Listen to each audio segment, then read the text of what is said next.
The parting of the Red Sea by Moses is one of history's most enduring tales. It's a story of divine intervention and miraculous escape. Across religions, this event resonates deeply. It symbolizes the power of faith in the face of overwhelming odds. It represents the possibility of the impossible. It speaks to the power of belief. It's a reminder that even in the bleakest moments, deliverance can come in extraordinary ways. The parting of the Red Sea is described in both the Bible and the Quran. These texts emphasize the event's miraculous nature. They attribute the parting of the sea directly to God's intervention. This divine intervention is a response to Moses' prayer and faith. In the biblical book of Exodus, it states that Moses stretched out his hand over the sea. A strong east wind blew all night, dividing the waters. The Israelites were then able to walk through the sea on dry ground. The Quran similarly describes Moses striking the sea with his staff. The sea then split, creating a path for the Israelites to escape. These accounts emphasize the supernatural. The parting of the Red Sea is not presented as a natural phenomenon, it is a deliberate act of God. This highlights the power and majesty of God. It reinforces the idea that God can suspend the laws of nature to protect and deliver his followers. For believers, these scriptural accounts are a source of faith and inspiration. They remind us that God is active in history.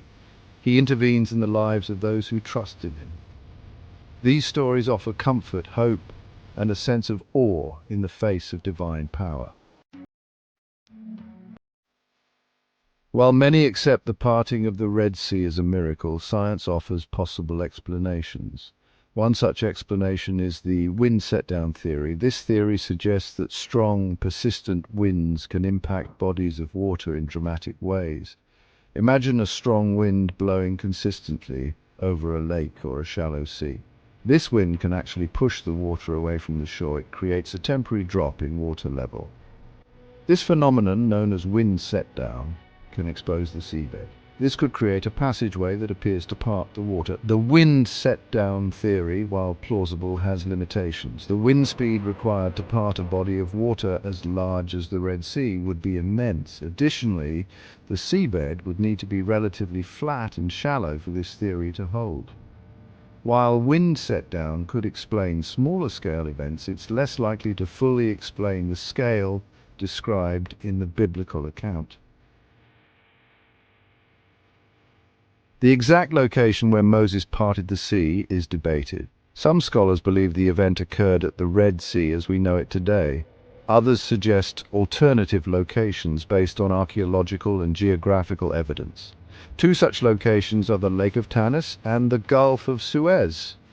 The Lake of Tanis, located in Egypt's Nile Delta, was once a large lagoon connected to the Mediterranean Sea.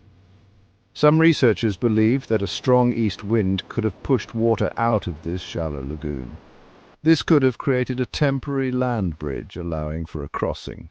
The Gulf of Suez, a northern extension of the Red Sea, is another possible location. While deeper than the Lake of Tanis, the Gulf of Suez has a shallower area known as the Strait of Jubal. Some researchers hypothesize that a tsunami or a storm surge could have exposed this shallow strait, creating a temporary passage.